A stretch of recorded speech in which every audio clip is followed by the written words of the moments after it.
Бул окуя алыска өткөн заманда кыргыздар Энесай көлүн жээктеп жашап жаткан кезде болгон.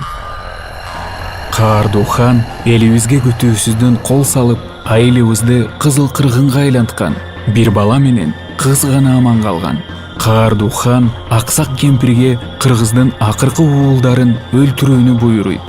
Кемпир бала менен кызды Аскалуу көлдүн жээгине алып барып ыргытайын дегенде, артынан бир үндү угат. Балдарды кое бер, аларды мага бер. Ал бугу эне эле. Анын тостойгон көздөрү кайгылуу жана капалуу болуп, балдарга боор оруп карап турат. Бугу өзү аппак периштедей нурданып келет. Мүйүзү кооз болуп, чачыраңкы чынар теректин бутактарындай. Кемпир каршы чыга албай, балдарды бугу энеге берет. Балдарды ээрчитип, бугу эне узак жол жүрдү. Жай жана кыш, жаз, жай жана күз, ошондой эле жай жана кыш, дагы күз, калың токойду аралап, кең талаадан, чөлдөн, бийик тоолордон жана дүркүрөгөн көлдөн өттү. Акыры ошентип, бугу эне балдарды касиеттүү ысык көлгө алып келди. Алар тоо чокусуна туруп, кооздукка суктанып турушту. Тегерети тизилген тоолордун чокулары ак кар, көк муз. Ал эми тоолордун ортосундагы карагай токойлор курчаган көлдүн толкундары телмирип толкуп жатты. Бул силердин жаңы мекениңер деп сөзүн улады бугу эне. Бул жерде жер айдап, балык уулап, мал багып, 1000 жыл тынчтыкта жашай бергиле. Убакыт зымырык куштай тез өтүп, бала билеги күчтүү жигит болду. Ал эми кыз аял жашына жетти. Алар эрде аял болуп үйлөнүштү.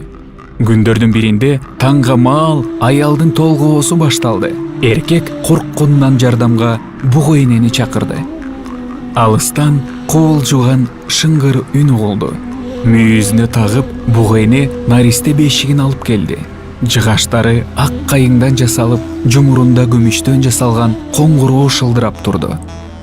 Бул бешик силердин наристеңерге деп сөзүн улады бугу эне. Ошентип силер көп балалуу болосуңар. 7 уул, 7 кызды чоңойтуп, муунуңар уланат.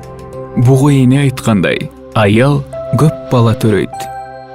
Убакыт өтүп, уруунун ичиндеги элдин саны көбөйөт. Бугу энени касиеттүү деп тутуп, уруу күчтөндү, чоңойду. Ал эми токойдо жылдыз суктанган мүйүздүү ак мыралдар жүрүшөт. Элдер аларды коргоп, бейчеки тийгизген эмес.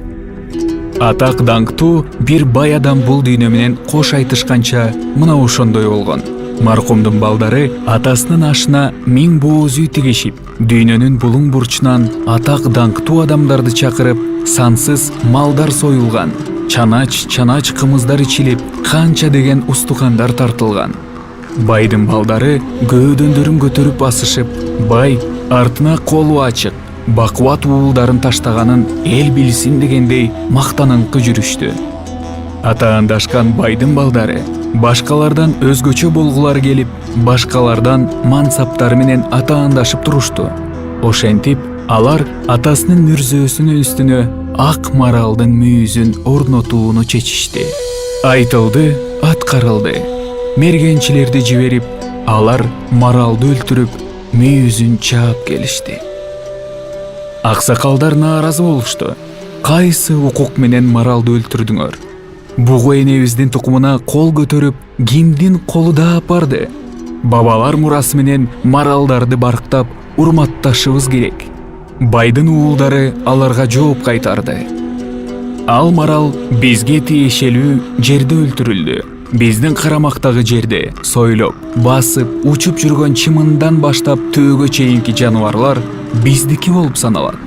Өзүбүздүн жердеги мүлктү эмне кылышыбызды өзүбүз билебиз. Байлык текеберликти жаратып, текеберлик акылсыздыкка алып бараарын алар билишкен жок. Кол астындагы кызматчылар аксакалдарды камчы менен сабап, аттарына тескери отургузуп, шылдың менен айылдан узатышты.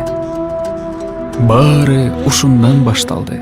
Оор кыйынчылыктар, бактысыздык бугу эненин тукумдарын каптады. Дээрлик ар бир адам маралдарга мергенге чыга баштады. ар бири аталарынын мүрзөлөрүнө марал мүйүзүн орнотууну милдет катары тутуп келишти. Мындай көрүнүш жакшы көрүнүш катары кабыл алынып, ал эми марал мүйүзүн таба албагандар начар адам катары карала баштады. Бугу эне эмне болду? Ал адамдарга катуу таарынып калды. Маралдарга жашоо кыйын болуп калганда мүйүздүү бугу эне бийик чокуга чыгып, ысык көл менен коштошуп, акыркы тукумдарын ээрчитип, улуу ашууну ашып, башка тоолорго көчүп кеткен деп айтылат. Ал эми бугу эне кетип баратып, кайра кайтып келбесин айткан экен.